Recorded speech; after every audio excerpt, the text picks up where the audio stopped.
साहेब से चतला ले रे मन गर्भ गुमानी। साहेब से चतला, साहेब मन परमात्मा, साहेब से चतला ले रे मन गर्भ गुमानी। नाभि कमल में नीर जमा तेरा दीना मैल बनाए। नैन नाक मुख द्वारा देही नक्सक साज बनाया। दांत नहीं जब दूध दिया था अमी महारस खाए। बाहर आया भरम बुलाया बाजे तूर सनाए। तू ही तो छोड़ दी अब चला अधम किस राहे। फिर क्या बताते हैं भाई, 12 वर्ष खेलते बीते फिर लीना ब्याह कराए। तरुणी नारी से घर बारी चाल्या मूल गवाए। रातों सोवे जन्म बेगोवे धोंदी खेत कमावे। और काले काग गए घर अपने बैठे श्वेत बुगाए। फिर पीछे तो पशुआ की दीजे बैल बनाए। 4 पहर जंगल में डोले तेरा तो ना पेट भराए। सिर पे सींग दिए मन बोर एक दूमत मच्छर उड़ावे। और कांधे जुआ जोते कुआ फिर जो का बुस खावे।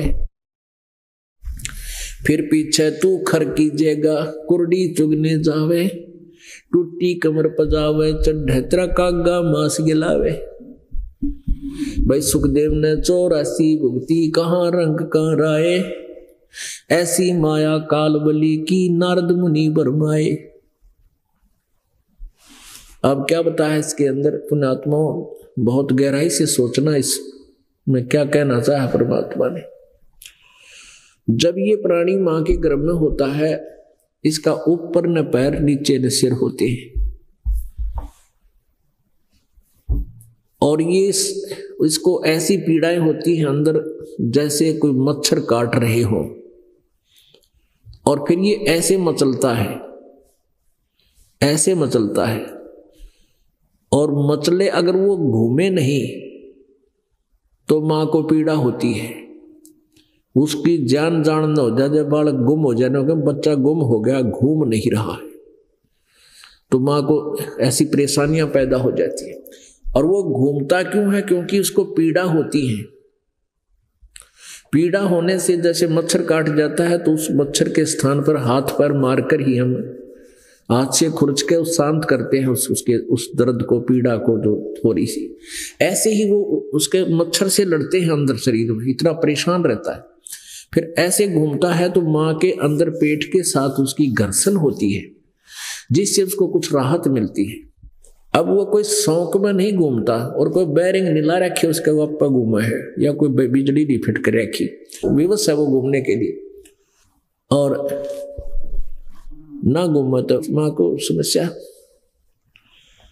तो पुण्यात्मा तब ये क्या कहता है परमात्मा, मुझे इस नरक से निकाल दो। हे प्रभु, मैं कभी नहीं भूलूंगा आपको, सारा जीवन आपको याद करूंगा। अपने दैनिक कार्य को करते करते भी परमात्मा तुझे नहीं भूलूंगा, क्योंकि मां के गर्भ में इसको सब बातें याद रहती है। जब ये प्राणी मां के पेट से बाहर आते ही तो तीनों गुणों का एकदम इसके ऊपर अटैक होता है, जैसे 3 इंजेक्शन ला दें इकट्ठे ही। फिर ये भूल जाता तू कौन था, कहां से आया था, क्या पिछले जन्म में तेरे साथ बीती थी, जो मां के गर्भ में जब इसको याद था। फिर ये प्राणी जब मृत्यु को प्राप्त होता है, अब देखो पुण्यात्माओं, हम इतने ज्ञानहीन हो गए, हम भूल जाते हैं कि परमात्मा हमारी चिंता हमसे ज्यादा रखता है। मां के गर्भ में आपकी 9 महीने तक किसने परिवरस की? आपको किसने पाला? मां को तो ये नहीं पता गर्भ में बेटा है या बेटी है। किसने पाला? परमात्मा ने मां की नाभि से, आपकी नाभि से इंटरनल कनेक्शन कर दिया। 9 महीने तक वहां पालन पोषण मालिक ने किया। दूसरे का रोल नहीं वहां पर। उसके बाद जब बाहर आया, बाहर आते ही माँ के स्तन में दूध, उससे पहले एक टोपा नहीं था, एक ड्रॉप भी नहीं थी। अपने आत्माओं, हम इन बातों को एक देख करके रूटीन मान लेते हैं। ऐसा होता है, क्यों होता है? इसके कारण तक हम पहुंचते नहीं। हम भगवान की महिमा करते नहीं, उनके गुण नहीं गाते, शुक्र नहीं मनाते दाता का। अब कितना दयालु है वो परमात्मा, माँ के स्तन में दूध बच्चे के बाहर आते ही इतना दे दिया, पियो और जूठा छोड़ा। अब तो खैर ये आहार कुछ बिगड़ गए, पहले अच्छे दूध दही के खाने हुआ करते थे, और माताओं का इतना दूध हुआ करता कि बालक पे पिया नहीं जाया करता, और दूसरे बच्चों को पिलाया करते क्योंकि दूध ज्यादा होता माँ के स्तन में। और परमात्मा कहते हैं ईब तू ठेकेदार बन गया, आप अब स्वयं ठेकेदार बन गया। मैं ऐसे कर दिया, मैंने ऐसे कर दिया, मैंने 10 एकड़ जमीन मोल ले दी, मैंने एक फैक्ट्री लगा दी। ये भी भूल है आपकी।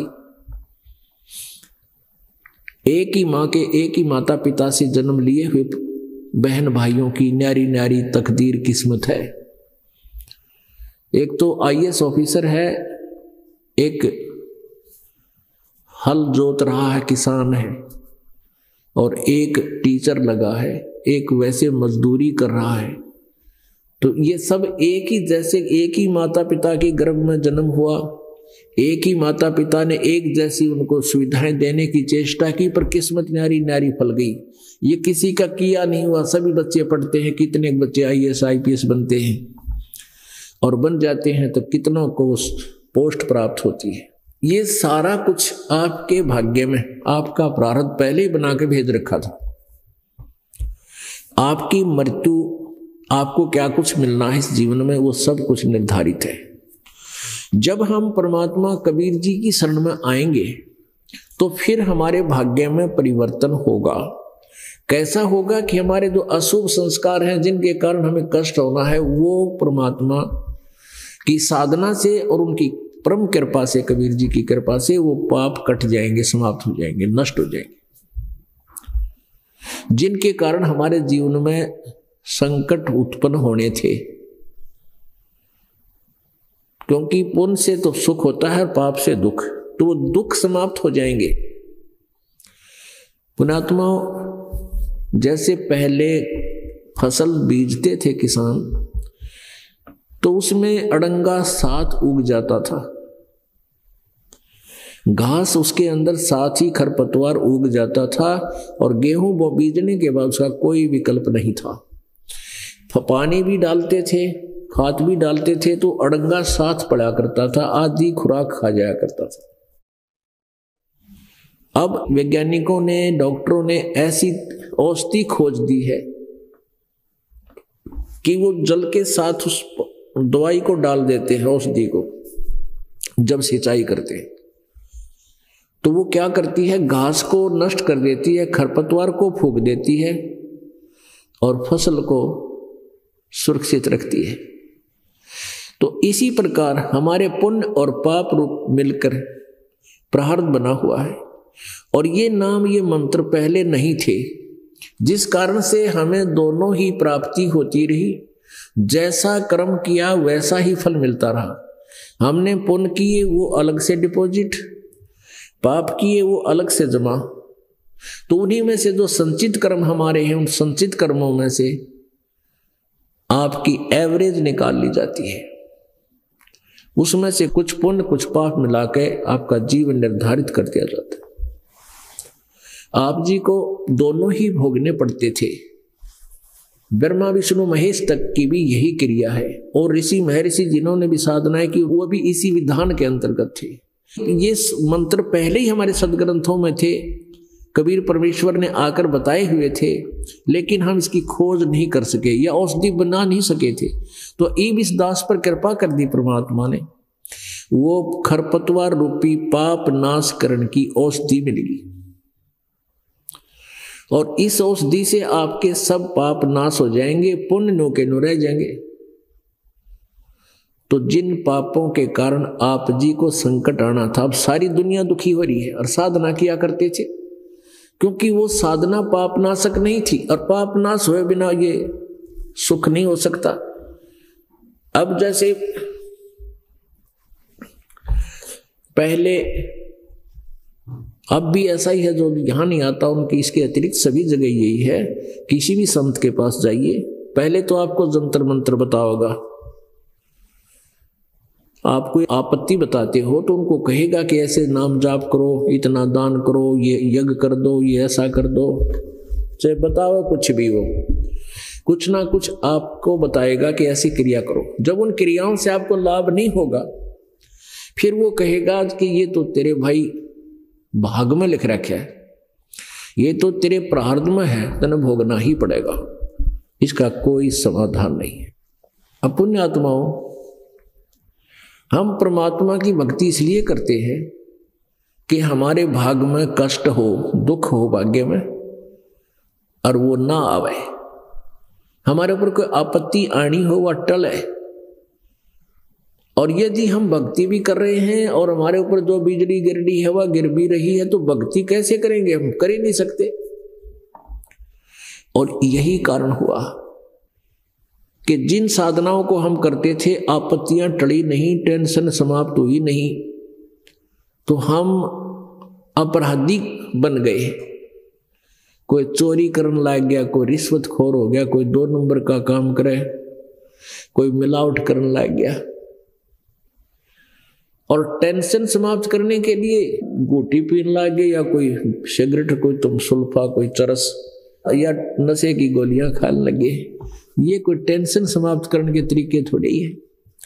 आपने गोटी लाली, शराब पी ली, पड़ गया तो घंटे 2 घंटे, और जब नशा उतरते फिर वह टेंशन नहीं होगी, नहीं, क्योंकि जिस कारण से वह टेंशन है, आपको जो परेशानी है मानसिक, उस मानसिक परेशानी का वो कारण नष्ट हो, उसका समाधान हो,